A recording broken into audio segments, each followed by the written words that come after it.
Horizon Zero Dawn is one of my favorite games of all time, and I was super excited when Horizon Forbidden West was launched. The problem is that they decided to release this game at the same time as Elden Ring in a very strange decision. And me being a Souls fan, of course I went to play Elden Ring first, and only now, 2 years later, I got a bit bored of Elden Ring and decided to try this game. And this is my review.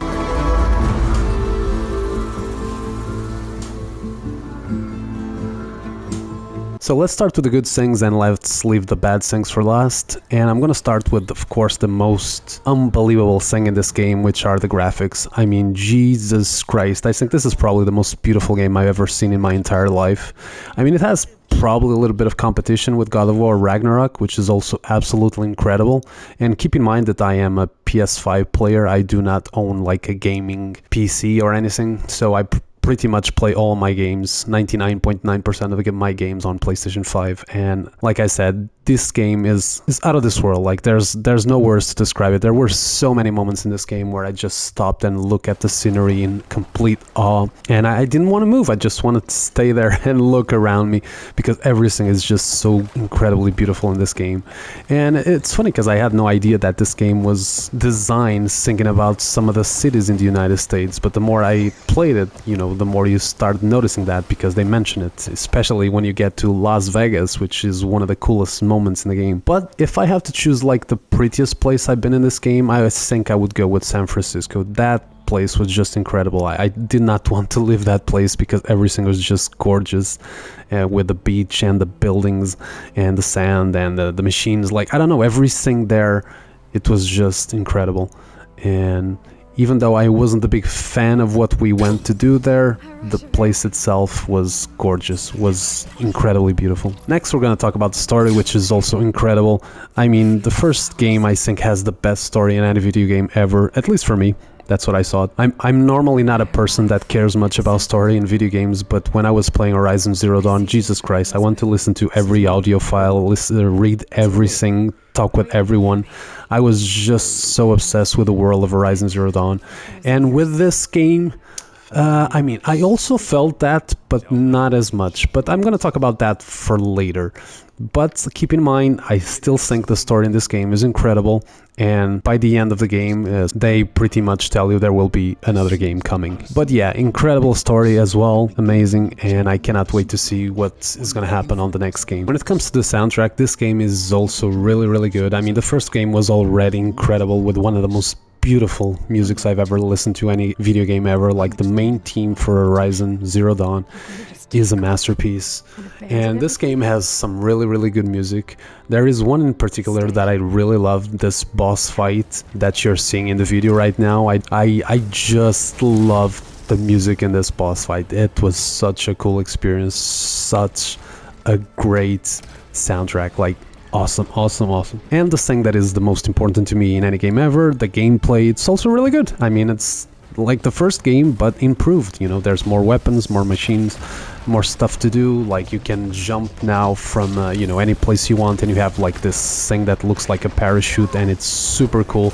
I saw myself climbing to mountains just to jump and glide around the places and just admire the beauty of the entire game. And it's a lot of fun, man. The game is a really good time to play. I have yeah, pretty much nothing to say. I mean, the melee attacks, I guess, you know, there aren't anything of spectacular. But I don't know, I think this is more of a range combat system, so it doesn't bother me at all. Now, when it comes to things I wasn't the biggest fan, and there are a few I have to mention, and probably not a lot of people are gonna agree with me, but I think the beginning of the game there's just so much talking. Jesus Christ, man, I almost stopped playing, I'm not gonna lie. Because like the first 6 hours, I would say, you basically just walk and talk and walk and talk and walk and talk. You know, there's like this fight with a snake right at the beginning, but I don't know, it's a very simple fight. It ends very fast.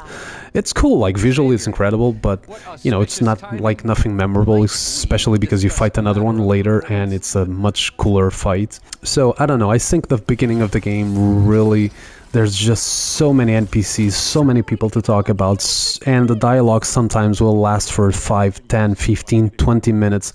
Jesus Christ, there's this one conversation with the Zenith lady at almost at the end of the game that I was looking at the screen, and because I was recording, and it took like 30 minutes. Like, Jesus Christ. It took me like 30 hours to finish the game, and I only did pretty much just story. I only did like one side quest. So, and I wouldn't be surprised if like of those 30 hours, 10 were spent just with my controller on the floor and pressing X to just listen to people talk, man. And I don't know, I understand the game is very story focused, but I don't know, I just thought it was a bit too much. I wanted a little bit more of action in the game. There's also some parts that are a bit on the boring side, especially this one that I'm showing right now. I just want to get out of here because I kept falling.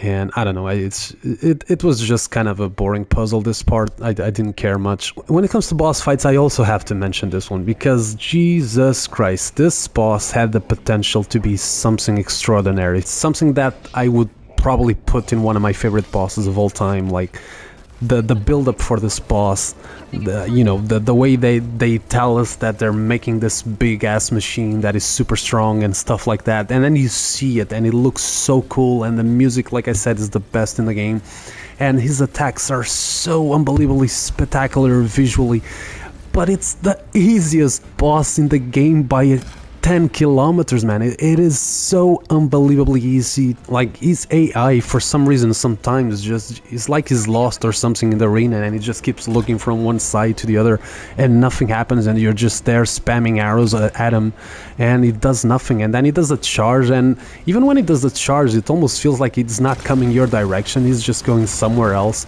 I don't know, man. It bothered me because I saw the potential, and I just wish he was harder and the AI works better. And so yeah, that bothered me a little bit. But outside of that, there's some really cool boss fights here. I also forgot to mention on the kind of things I also love about this game. There's this bat that turns invisible. That's one of the highlights from this when it comes to boss fights. Like I said, the snake is very cool.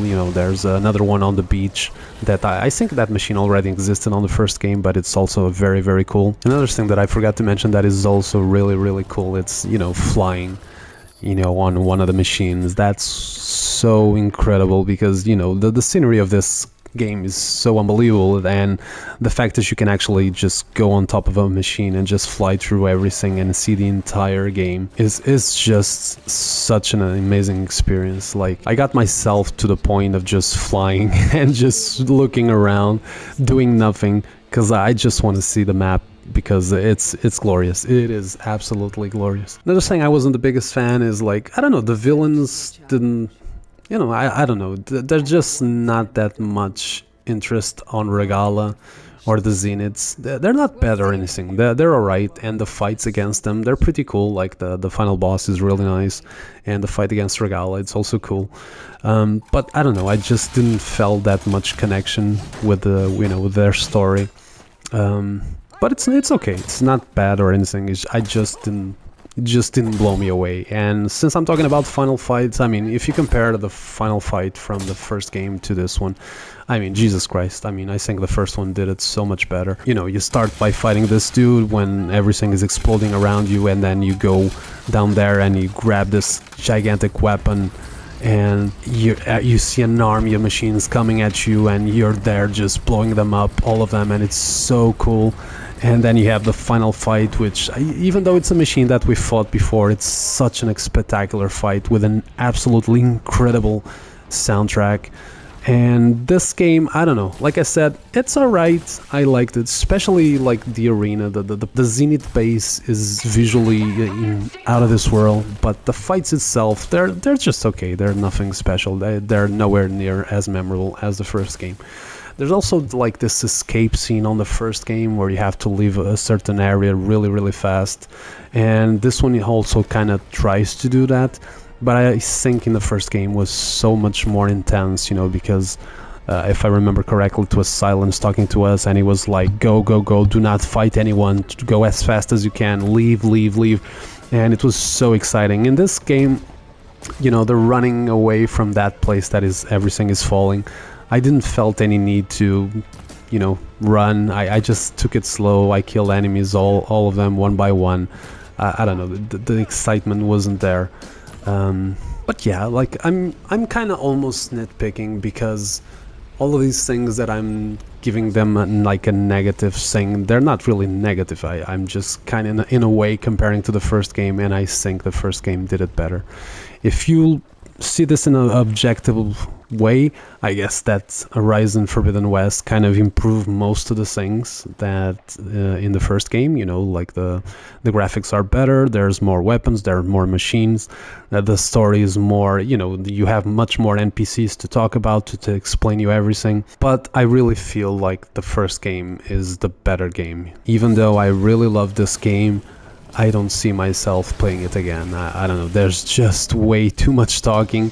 I might do some side quests, but I think I enjoyed my time. It's a really good game, but I have to say this, like, if you're not a story-driven person, this game is probably not for you. I don't know if many people will be able to endure the first 6 hours of this game, because like I said, there's just way too much talking. But overall, I give this game like an 8.5 or a 9 out of 10. It's a really incredible game, a very good experience. It's just not as good as the first. And that is my review for Horizon Forbidden West. I hope you enjoyed, and I see you guys on the next video. Bye bye.